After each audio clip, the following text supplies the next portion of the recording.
அதிமுகல தேர்தல் அறிக்கையை தயாரிக்க ஒரு குழு போட்டிருக்காங்க. அந்த குழுல போன தடவை இருந்தவங்களும் அவ்வளவுமே இப்பவும் இருக்கிறாங்க. தேர்தலுக்கு வந்து தயாராகிட்டாங்க. அதில் குறிப்பிட்டு சொல்லப்போனா நேற்று எடப்பாடியார் அவர்கள் சொன்ன ஒரு விஷயம் என்னன்னா, நம்ம அதிமுக ஆட்சியில கொண்டு வந்த சில விஷயங்கள இன்றைக்கு இருக்கிற திமுக ஆட்சி வந்து நிறுத்தியிருக்காங்க. அந்த திட்டங்கள்லாம் மீண்டும் நம்ம நடைமுறைப்படுத்தணுங்கிறதுக்காக இந்த மகளிரோட இது கொடுக்கறது, தாலிக்கு தங்கம் கொடுக்குற திட்டம், டிவிஎஸ் அந்த ஸ்கூட்டி இது கொடுத்துருந்தாங்களே இருசக்கர வாகனம், டிவிஎஸ் இல்ல இருசக்கர வாகனம் கொண்டு வந்த திட்டங்கள், குடிமராமத்து திட்டங்கள், இந்த மாதிரி பல்வேறு திட்டங்களை நம்ம மீண்டும் அமல்படுத்தணும் அப்படிங்கிற ஒரு விஷயத்தையும் சொல்லியிருக்கிறாரு.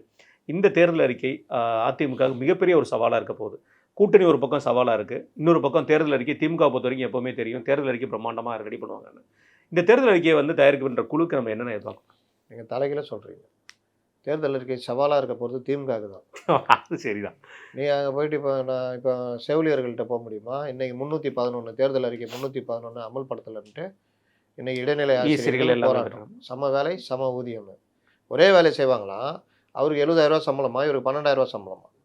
அவருக்கு வாழ்க்கை பாதுகாப்பான், இவருக்கு ஒன்றுமே இல்லை. இவர் மற்ற நேரத்தில் போயிட்டு வயலில் வேலை செய்யுதுன்னு அவர் சொல்கிறாரு.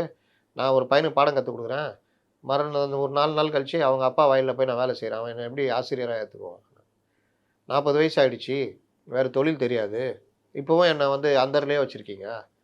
ஒருத்தர் கல்யாணமே பண்ணலன்னு சொல்கிறாரு. ஏன்னா 12,000 10,000 சம்பளத்துக்கு யாருங்க பொண்ணு தருவா? லாஸ்ட்டில் என் வாழ்க்கை இப்படியே போயிடுச்சு. இந்த மாதிரி குழந்தை கல்யாணம் ஆகி வேறு வேலைக்கு போகாமல் அப்படியே வாழ்க்கையை ஓட்டிகிட்டு கவர்மெண்ட் ஏதாவது செய்யும்னு காத்துக்கிட்டு இருக்கிறவங்க இவங்க தான் சொன்னாங்க. இவங்களை நம்பி தானே ஓட்டு போட்டாங்க. இன்னை வரைக்கும் செய்யலை. செவிலியர்களுக்கு இன்னை வரைக்கும் போராடுறாங்க. நம்ம செவிலியர்கள் போராட்டம் தான் பார்த்தோன்னே அதில் அரசு ஊழியர்கள் வந்து முழுமையாக இறங்கியிருக்காங்க. இது நமக்கு சரியாக வந்து நியூஸில் எந்த மீடியாலையும் வெளியே வரல. அரசு ஊழியர்கள் முழு ஒப்புதலோடு தான் செவிலியர்கள் போராட்டம் நடந்திருக்கு. ஆமாம், அதனால தான் அரசாங்கம் இந்த அளவுக்கு அதை ஹேண்டில் பண்ணியிருக்காங்க போல இருக்கு.